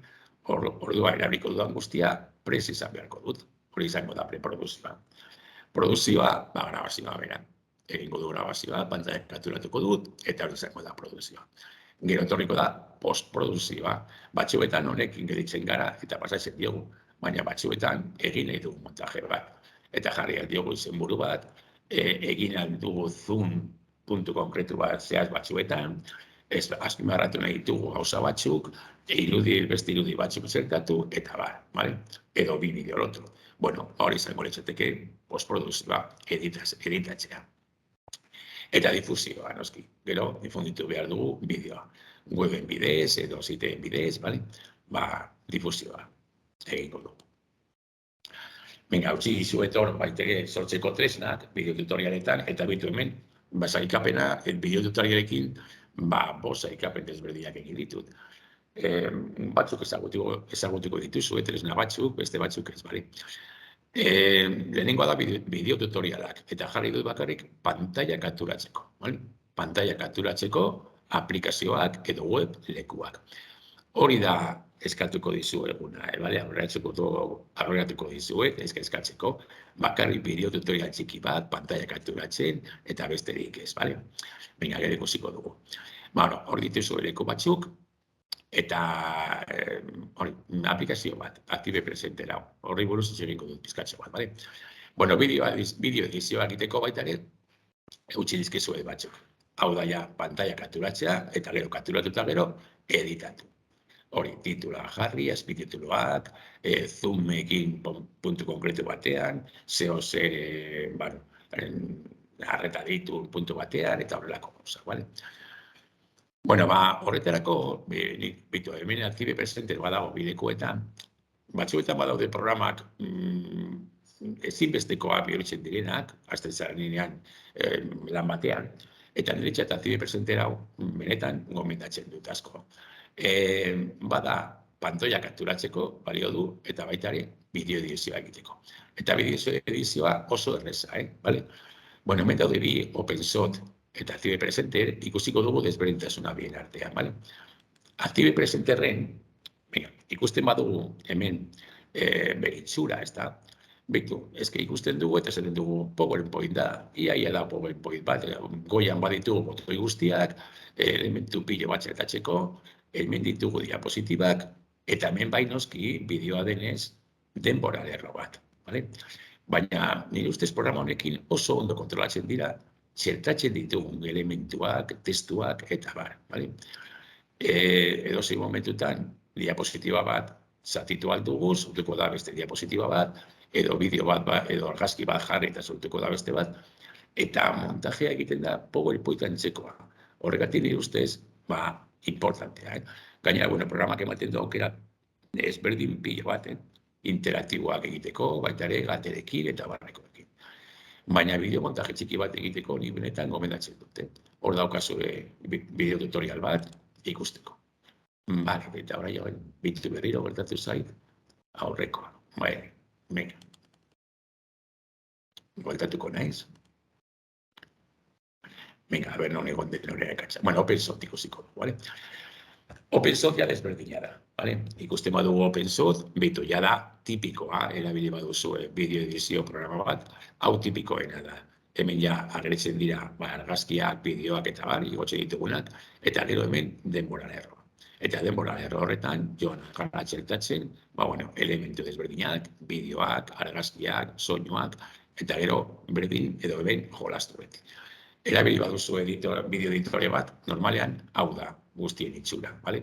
Era batean, era beste batean, denbora lerro bat, eta hor txertatu gara. Horregatik esaten dut Active Presenter, beste batean planteatzen du, eta nik uste dut benetan, simple, hasteko erabiltzen. Bideo interaktiboak egiteko, hori ikusi dugu, depulde bat ezagutuko duzue, eta HBOSPea komentatu dute, bale? Lumi programa hori erabiliz, modeletik kanpo erabili alda, modele erabiltzen baduzu badaukazu aukera. Eta HBOSP ez da bakarrik bideo interaktibo hori egitea, ez da? Baita ere edozein motatako galderak, eta nire ustez erabilgarria den liburu interaktiboa. Liburu interaktiboa sortu aldugu, testuekin, irudiekin, estekekin, bideo interaktibo horiekin, bitartean txertatu galdera mota pilo bat, momentu batean, unitate digitalak egiteko, unitate didaktikoak, primerako baliabidea izan alda, bale? Hor daukazue bideo interaktibo bat egiteko tutoriala, ikusi, eta eman aukera bat, ezagutzeko eta erabiltzeko. Azpitituluak egiteko, batzuetan, hartu YouTubeko bideo bat eta azpitituluak jarri, bale? Besterik ez, hor daukazue, baita ere tutorial bat, nola jarri azpitituluak bideo batean. Feedbacka egiteko, lehen komentatu duguna, ikasle batez ere erantzun bat emateko, eta avatarrak lehen ikusi ditugu avatarrak, irudikoa avatarrak, estatikoak, eta hemen, boki horria ezagutzen baduzue, hor baita egin aldira avatarrak, hitz egiten eta hoa mugitzen eta momentu batean oso erabilgarriak izan aldirinak, bideoetan eta baita infografietan, eta hor daukazue, infografiak eta bideoak, utzi dizuet rubrika pare bat, jotzen badugu hemen, joango da diapositiba batetara, baina hor ez da oso ondo ikusten, eta hemen, bolatxoan, sakatzen baduzue, jaitzia izango duzue, editagarria, bi rubrika, editagarriak, zuek nahi duzuen momentuan, erabiltzeko, Venga, eta uste dut, joango gara maitzen, eta azkenengo diapositiba hauetan utzi dizkizuet soinu biltegiak eta irudi biltegiak, kontuz, lehen komentatu dugunarekin, baimenak eta egile eskubideak errespetatuz, soinu biltegietan, hor utzi duzue zerrenda bat, esteka daude jarrita, sakatu eta joan, Eta berdin, irudi biltegietan, hor daukazu, irudi biltegi, bi talde egin dut hemen, alde batetik irudi biltegiak, eta beste alde batetik formatua aldatzeko tresnak, edo lekuak baitaren. Lehen komentatu duguna, JPG ez da gardena, PNG eta GIF eta orduan leku horietan beti, aldatu aldiogu formatua, argazki bati edo irudi bati. Batzuetan, azkenengo gora behintzat, nik gero eta gehiago ikusten dut interneten, irudi bai jaizterakoan, jaizten da formatu berezi batean, berria dena, ditula gutxi ikusi dut, ez dakitu BA edo horrelakorik. Gero, arazoak daude, irudi hori txertatzeko beste leku batzuetan. Formatu horrekin, berbada programak ez duen hartzen. Adibidez uste dut, PowerPointek ez duela onartzen. Badago aukera bat, eta da hemen formatu aldatzeko duzuen lehenengoa, 6i+az, bada estensio bat Chromen jartzeko, Chromen instalatzen da, ez dakita ezagutxe dituzuen estensioak, luzapenak, Chromerenak, oso erabilgarriak, denetarik egiteko, eta adibidez horretan, instalatzen badugu, egiten duguna da, klik egiten dugunean irudi batean eskuineko botoiaz, agertuko zaigu aukera bat. Gorde irudi hau formatu honetan. Eta orduan gorde aldugu JPG bezala. Berdin da zein formatu daukan, zuzen gu gordeko dugu JPG moduan. Eta badakigu JPG onartzen duela edozein programan. Hor duzuen gero beste batzuk, beste leku batzuk, formatuak aldatzeko edo formatuekin jolasteko. Bai irudienak, bai bideoenak, eta eta nire aldetik da, gehiagorik ez, Gauza bat bakarrik komentatu duena, saioaren bitartean ez da. Pizka bat, beldurra galdu behar dugu, bai ematen du denbora batzuetan bideo montaje bat egitea, baina gero emaitzekin pozik baldin bagaude beretan pozgarria dago. Ateratzen diogu etekinak, komentatu duguna baita ere partekatzearekin, ikusten dugunean etekina ateratzen diogula, baita ere ikasleek nola hartzen duten, eta batez ere baita ere ikasleak bihurtzen baditugu protagonistak eta ikusitako guztia haiek egiten badute, haiek kapazak baldin badira egiteko hori infografia bat, ezke egiten badut infografia bat, esan nahi du kontrolatzen dutela egiten ari diren, orduan jazta helburua lortuta dago, gero gainera infografia hori aurkezten badute, besteen aurrean, ezke ez dakizen bat gauza lantzen ari garen, eta bideoekin berdin. Orduan bai gure aldetik, beldur hori galtzea eta denbora ematen du, baina merezi du, eta ikasleen aldetik, aukera hori ematea, nire ustez, oso importantea, Eta gaur egun eskura ditugun baliabide guztiak, beretan batzuetan ez erabiltzea, momentu batean, ez dakit, beragarria izan alda, Gainera orain eskoletan baditugu pantalla, karbel, digitala denetarik, etekin atera behar diogu azkenean, baliabide hauei, bale? Bueno, animatu, orain kontatuko dizuegu atasa, ez da inbestelako lasai, erreza, eta gero, galderak, bale? Eskerrik asko, Jose Luis. Barkatu.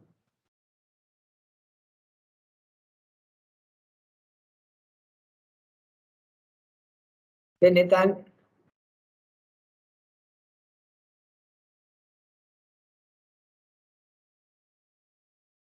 aukera asko aurkeztu dizkigu erabilgarriak izan daitezkenak, ezta? Guk azkeneko atasa, horietako baten inguruan proposatuko dizuegu. Pantaila grabaketa bat izango litzateke proposatzen duguna, eta 3 minutu gehienez iraungo duen bideo bat izango dena. 3 minutu gehienez garrantzitsua da. Orain azalduko du zergatik. Grabazioan ez da zertan zuen aurpegia agertu behar. Nahi baduzue jarri dezakezue, baina bestela pantaila hutsa grabatzearekin guk orain esango dizkizuen gauzak azaltzen nahikoa da. Bueno, pantaila hutsa, gauza horiek guk eskatutako gauzak ikusten erakutsiz pantaila horretan. Eta behin grabatuta dakazuenean, hor agertu behar da pixkat, orain zehaztuko dizuen gehiagoek, ikastaroan zehar egindako zuen hilbidea, eta behin prest daukazuenean, zuen portfolioan txertatu behar duzue, bai? Eta entregatu. Ekainaren 3 baino lehen. Lehen esan dudan bezala, gelditzen da, ekainaren 3an, itxi egingo dugu ikastaroa, atazak zuzentzeko, azken ataz hau zuzentzeko. Orduan, ekainaren 3 arte, falta zaizkizuen guztiak egiteko astixa dakazue. Ez dago arazorik, 4ean, 3ean gelditu nintzen. Orain, denbora pixka baldin badaukazu eta zuen burua ikusten baduzue gai hori egiteko, apurka joan egiten. Bai? Eta entregatzen. Zer agertu behar da bideo horretan? Hemen daukazuen zerrenda horretan, punto batzuk daude beltzez markatuta. Beltzez markatuta dauden horiek derrigorrez agertu behar dela. Zeguk, zuzenketa egingo dugu kontrol zerrenda batekin. Kontrol zerrenda horretako lehenengo puntua zera izango da. 3 minutu baino gutxiagoko bideoa da. Hortaz, ez pasatu mesedez. 3 minututara mugatu zuen bideo. Bideo horretan agertu behar da. Portfolio digitala osatzeko erabiltzen duten tresna. Agertu. Nahi baduzue esan zein den, ez baduzue esaten, ez da gertatzen. Ez, baina portfolioa bai ikusi behar dugu, ez da?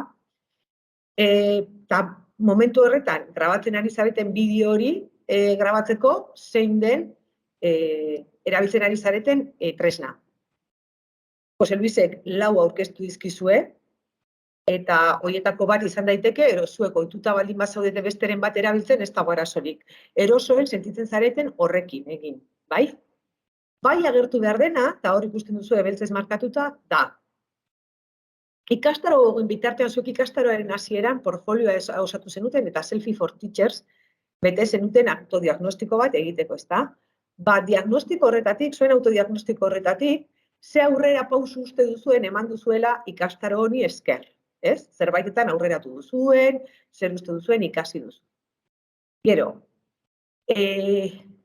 zer hautatu zenuten, idu ataza egiteko. Idu ataza egiteko 3 aukera zeuden. Alde batetik, grabazio bat egitea, audio grabazio bat, beste batetik, bideo bat egitea, eta beste batetik, irakurketa erraza, erabilita, gelan egiteko ja pentsatuta zenuten zerbait moldatzea. 3etako batekin. Zuek zer erabaki, ze hautatu zenuten hori egiteko, eta erakutsi zuen portfolioan pixkat non dagoen. Gero, netiketan lantzeko ere, proposatu zen tresna bat sortzea, gero gelan implementatzeko, ezta? Aurkeztu guzue erakutsi, pantaila horretan, eta pixkat aurkeztu, azalpen motz batekin, zertan datzan, zuek sortutako baliabide hori. Gero, ebaluazioan probatu egin behar zenuten sortuz ebaluatzeko zerbait eta hori erabili posible badan. Ze ekarri dizue, ze onura ikusi dizkio zuen, ze zailtasun izan dituzuen, aurrengoan ez erabiliko, ero bai ikusi dut onura hau dakala eta etekin hau atara aldio dala, horren inguruan ere gauza txiki bat, erakutsita egin zenuten aura. Eta gero, badakizue, 5. egin behartzen grabaketa bat, podcast bat grabatzea besterik ez da, aurkeztu ze tresna erabiltzen duten podcast hori grabatzeko, eta gero, amaierako hausnarketa bat. Hausnarketa hori, zuek nahi dozuenaren inguruan, ikastaroakin lotuta noski, egindako lanarekin lotuta, hor guk ideia batzuk ematen dizkiegu, baina agertu behar dena da hausnarketa, bai? Orduan, 3 minututan, 3 minutu hizketan hasita bakardadean ez da bukamen asko hitz egin, luzeak dira. Orduan, 3 minutu gehienez, 3 minutu iraungo duen bideo bat, bideo horretan grabatu behar da pantalla, eta zuen ahotsa grabatu horiek erakusten. Vale. Behin hori eginda, eta 6. arte, ataza guztiak burututa ekainaren 3 baino lehen, zer egin behar da? Orain, zer egingo dugu? Zertifikazioa lortuko duzue, hasieran ere esan. Ekainaren 3-tik 10-era itxita egongo da ikastaroa. Itxita egongo da guk zuzenketak egin ahal izateko. Eta gero, 13-tik 17-era izango duzue zertifikazioa eskatzeko epea. Zuek, Moodle-gunean sartzen zaretenean ikastaro honetan, ikusten dituzu hor kuadrotxo batzuk. Eta bat, orain ja, azkena joaten dira modulua martxan jarri bezain proto, joaten dira pizten, ez da? Azkeneko hori piztu egingo zaizue. Bertan izenburua ere da, eta orain zer. Hor, apto zaudeten horiek, ez da? Ontzat eman zaizue ikastaroa, piztu egingo zaizue. Klikatu eta bertan ikusiko dituzue eman beharreko pausoak zertifikazioa eskatzeko. Ez da ezer komplikatua. Bakar da gauza administratibo bat besterik ez. Izena eman behar duzue, hor dagoen link batean, berak eramango zaitue link horrek eramango zaitue tokira, bete hortxe zuen datuak eta horrekin listo egongo da. Ados. Bueno, hori da ikastaro hau bukatzeko epea, baina ikastaro hau egiten ero diseinatzen hasi ginenetik orain bitartean gauza batzuk aldatu dira. Bai? Eta modulo osagarri bat egitea proposatu nahi dizuegu. Badakigu lan handia egin duzuela orain arte, baino modulotxo bat. Eta orain saiatuko naiz azaltzen zergatik. Bueno, modulo osagarria ere jarriko da martxan, behin ja beste moduloak bukatutakoan, piztuko zaizue eta gehituko dugu Moodle-gunean, ikastaro berean. Gu hasi ginenean, hau egiten, oraindik azkeneko markoa aprobatu gabe zegoen. Eta aritu ginen lanean, kompetentzia digital de los educadores marko horrekin, 2021ko azarokoa zena. Eta orain, 22ko martxoan, marko berria dugu. Bai? Marco de la competencia digital docente. Eta orain da, hau da, orain indarrean daukagun hau. Orduan. Marko honek proposatzen du akreditazio maila bat.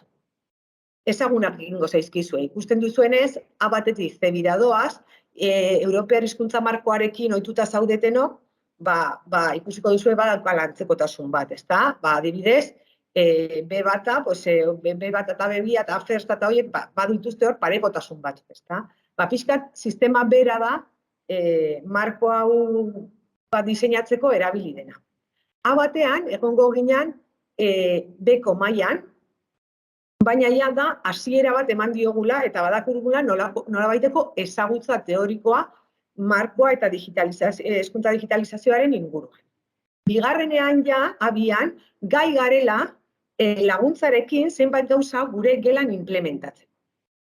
B batean, autonomoa garela, implementazio horretan, ez da, gure gelan gauzak egiteko modu autonomoan egitea gai daukagula. B-bia, bildu dezakegu, gu erreferenteak gara gure zentroan, ez da, eta gure zentroan beste lankidei lagundu egiten diegu haien geletan gauzak egiten arlo honek. Eta hortik gora, ikastetxea baino haratago, ematen dugu aholkularitza, ikusi dugu, zuetako batzuk, gai zaretela hori gauzak egiteko, eta oso polita izan da, adibidez, ikastaroan foroetan eta zuetako batzuk lagundu egin diezuek ideei, gaur ere txatean eta beste saio batzutan ere txatean aportazioak egin ditu jendeak, eta bata besti lagundu hau dio, ezta? Ba, hortik goraia olako gauzak izango liak. Bueno, orduan, gu marko berria eukitza, egin duguna da aztertu ikastaro hau marko berriaren arabera eta berak proposatzen dituen mailaketa horren, proposatzen duen mailaketa horren arabera. Eta konturatu gara, arlo gehienetan betetzen ditugula adibidez markoak A baterako eta batzuetan A birako eskatzen dituen zenbait gauza, baina bat ez genuela aurreikusi. Batez ere hor 6. Azkeneko atalean, bai, gurekin etengabe dagoen goxoki honen azkeneko atalean ikasleen gaitasun digitalari dagokionan falta zaizkigula zenbait gauza. Eta proposatzen dizuegun moduloa horren ingurukoa izango da, modulo osagarria. Modulo osagarria ez da egin behar orain arteko ikastaro osoa zertifikatzeko. Zertifikatuko zaizue bukatzen baldin badituzue lehenengo 6 atazak. Baina, eukializateko marko guztia jorratuta, beharrezkoa da azkeneko modulo osagarri hori egitea. Ez da egongo digitaldirik, modulo horretan, izango da dokumentazio bat partekatuko duzuekin, eta galderatxo batzuk, autozuzentzen diren ariketa bat, batzuk jarriko ditugu. Baina ez da gauza handia izango, ze hor, ariketa horiek izan behar dituzte erantzun itxiak. Autozuzentzen baldin badira, horrela izan behar da. Eta eukiko duzu epea, irailaren 9 arte, horiek egiteko. Irekita egongo da, irailaren 9 arte. Honekin, guk ezin dizuegu ziurtatu, momentu honetan ezin dizuegu eman inongo akreditaziorik. Akreditazio sistema erabaki gabe dagoela. Eztabaidatzen ari dira orain, zein izango da akreditazio sistema. Baina bai, esan dezakegu, akreditazio sistema hori martxan jartzen denean, honek balioko dizuela egiaztatzeko gauza batzuk ikasi dituzuela dagoenek. Martxan jartzen denean akreditazio prozesu hori eta behin badakigunean nolakoa izango den, informatuko zaituztegu, bai gure web horrian, bai korreo elektroniko bidez, horrekin ez zaitez testutu. Gu jarriko gara zuekin harremanetan, harremanetan, helaraziko dizuegu informazio hori seguru. Baina horretarako komeni da azkeneko modulo osagarri hori egitea. Modulo osagarri horren orduak ere zertifikatuko dira, zalantzarik gabe. Eta galderak baldin badituzu mesedez hasi da ezten txatean, baina bai, nahi dizkizuegu eskerrak eman. Badakigu guretzat ez da bide erreza izan, baina zuentzat ere ez. Oso luze jo du, nahi genuen denbora ematea, espero dugu gure helburuetariko bat zan, benetan proposatzen genizkizuen gauzak eta ematen genizkizuen azalpenak digitali hauetan erabilgarriak izatea zuen eguneroko praktikan, espero dugu lortu izana, erobiltzat neurri baten lortu izana, eta eskertu nahi dizuegu egin duzuen esfortzua. Ze badakigu batzuk ordu asko sartu dituzuela. Batzuentzat nahiko lan erreza izan dela, dagoeneko seguruatik gauza asko egin da zentuztelako, eta orduan, ez zaizue zaila egin, baina beste batzuk badakigu lan handia egin dutela eta murgildu direla honetan, hartu direla nahiko denbora eta saiatu direla, danok, ez da gauza txukunak egiten. Eta benetan eskerrak eta espero dugu baliogarria izana. Eta orain, 2 minutu. Ez dute ondo ulertu ataza nola egin, azkeneko ataza, egin behar da, bideo bat grabatu, pantailan. Pantailan grabatu behar duzue bideo bat, zuen ahotsarekin. Eta pantailan, joan behar zarete erakusten, kontrol zerrenda horretan beltzez markatuta dauden gauzak. Eta erakutsi ahala azalpentxo bat grabatu. Horretarako, erabil daitezke gauza ezberdinak, tresna ezberdinak. Jose Luisek aurkeztu dizkizue batzuk, eta gainera utzi dizkizue hor loturak, joateko bideotutorialetara ikusteko nola egiten den. Horretaz gain, badituzue ere tresna batzuk kit digitalean. Moodlegunean dagoen kit digitalean horretarako tresna batzuk ere aurkituko dituzue. Eta hori da grabatzea, eta gero beti bezala hori txertatzea zuen portfolioan. Eta lotura hori guri entregatzea. Dagokion tokian Moodlegunean. Bai, ekainean zuzenduko dugu azken hau ja zertifikatu ahal izateko. Bai, zertifikatu ahal izateko ekainean zuzenduko dira ekainean, saiatuko gara astebetean. Batzuk lehenago entregatzen baldin baituzue, igual hasiko gara lehenagotik zuzentzen, eta saiatuko gara astebetean non-stop horiek zuzentzen, bai? Eta orduan zueria erako zaizue apto bezala, eta irekiko zaizue, beste, falta zaizuen kuadrotxo hori, eta hor eskatu beharko duzue zertifikazioa zuzenketak egin eta hurrengoko astean, bale? Bai, zuzenduko dira, zuzentzen ari gara, zuek erakutsi behar dizkiguzue, orain gontan egin dituzuen guzti horiek. Zuek erakutsiko dizkiguzue bideo horretan. Ados? Ez dakit beste galderaren bat baldin badaukagu. Jose Luisi ere, egiteko, eman duen azalpenaren inguruan ero.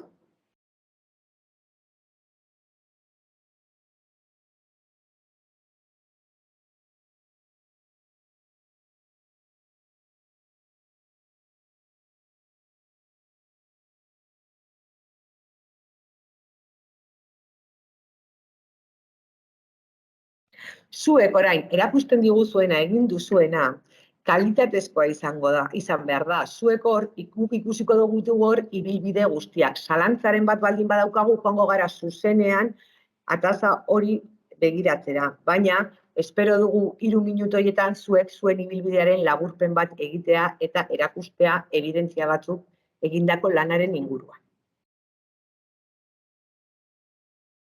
Azkenarekin bakarrik ez da nahikoa, zezuk azkena ezin izango duzu burutu aurreko guztiak espaldin badituzu egin. Ulertzen da, azkeneko hau ulertu baduzue zer dagoen jasota, zuek erakutsi behar duzue zuen portfolioa eta joan behar zaretea sartzen zer egin duzuen ataza bakoitzea. Orduan, ez da nahikoa azkena entregatzearekin denak egon behar dira entregatuta.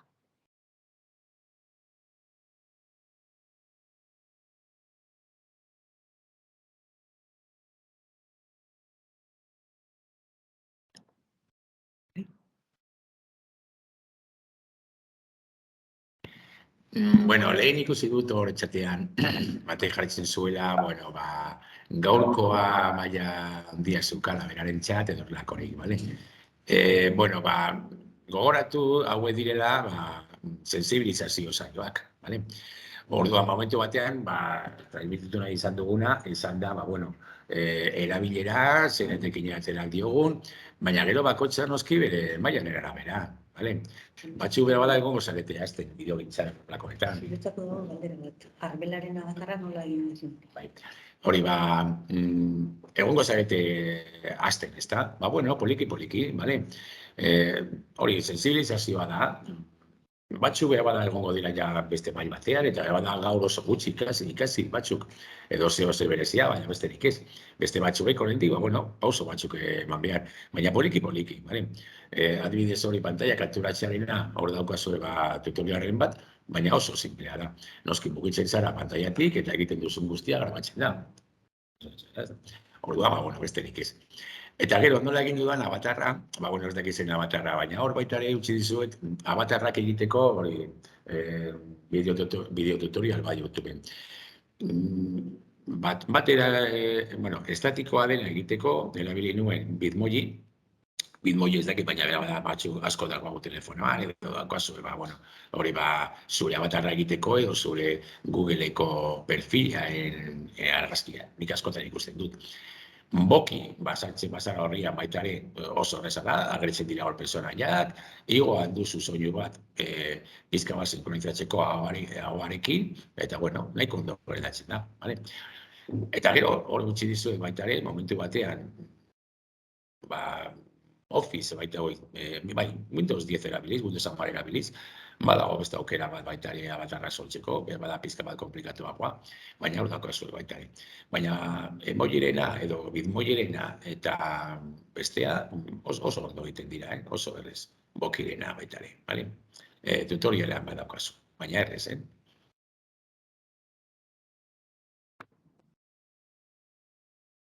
Eta ia azaltzen dudan ondo. Osatuko dugu zuzentzaile talde bat. zuzentzaile talde hori egongo da modu intensiboan lanean azkeneko astean. Eta atazak zuzenduko dira. Zuzenduko da bereziki azkeneko. Hau da, begiratuko da azkenekoa. Azkeneko horretan, zuek zuen ibilbide osoa erakutsi behar dituzu. Zalantzarik bagenu ibilbide horietako atazaren batekin, joango ginateke zehatz-mehatz hori begiratzea. Baina bestela, ibilbide osoa izango da baloratuko dena. Ados? Hola da, egingo dugu horrela. Gero beste gauza bat baina indizuen esan. Batzuk igual, badituzue, pare bat ataza eginda, hiru ataza eginda, Bueno, mesedez, portfolio horren eta ataza horien emaitzak gorde ondo, espaldi badaukazue astirik, aurrekusten baduzu ez daukazuela astirik, animatu nahi zaituzte denak orain bukatzera, baina bueno, ikasturte bukaera ere iristen ari da eta badakigu nolakoa izaten da ikasturte bukaera ikastetxetan.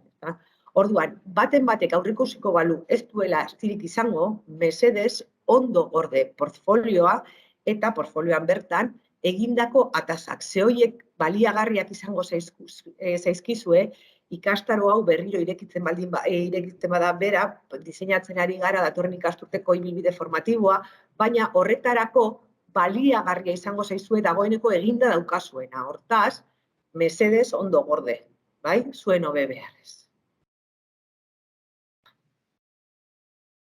Bai, aurkezpena bai jasoko duzu, Bueno, aurkezpena partekatuko dugu zuekin, beste aurkezpen guztiak bezala Moodle-gunean, 6. moduloan, eta bertatik edukiko duzu akzesoa lotura guztietara. Bai. Hori da. Bai, eginda, eta azkenekoan adieraziz eta azalduz gero zer dan egin duzuna gutxi gora bera eta erakutziz pantailan azaltzen duzun bitartean, hori nahikoa. Oso ondo. Bueno, besterik ez badago, ibilbidea luzea izan da, gaur ere luze jodu, eta bueno, ondo segi eta animo. Ia bukatzen ditugun falta zizkigun gutxi hauek. Agur.